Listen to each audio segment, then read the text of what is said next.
Ask Abby Dreyer, Question of the Month 2018. How do I get a handle on my workload when I feel completely overwhelmed?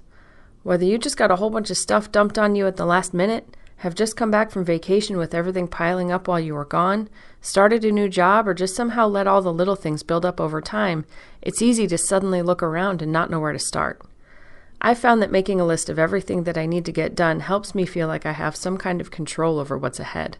Seeing it on paper really helps formalize what is really there versus what my brain is making out to be bigger than it really is. It's also helpful to look at the list and confirm two things. 1, does it have to be done? And 2, does it have to be done by me?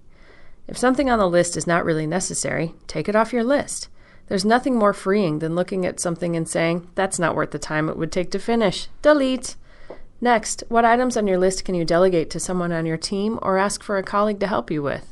By prioritizing your workload into things that are necessary and must be done by you and only you, I'm sure you'll find that the list gets less and less overwhelming. I've recently become a fan of David Allen's Getting Things Done concept, now called GTD, which takes this list idea a few steps further. One of the major points of GTD is to write down the next action for each item on that list.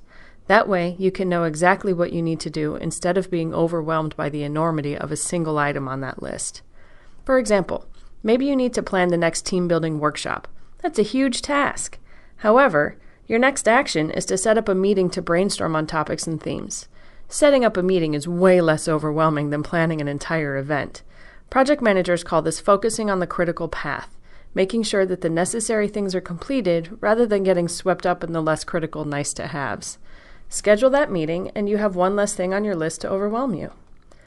Lastly, I find it helpful to alternate between giant overwhelming tasks and quick, simple tasks. While it may be satisfying to get all the little things out of the way quickly, once those are out of the way, only the giants remain, which I have found to be the perfect opportunity for procrastination, like watching cat videos or playing on social media. Conversely, if you only focus on the giant tasks, the little one can easily fall through the cracks, which can cause bigger issues later.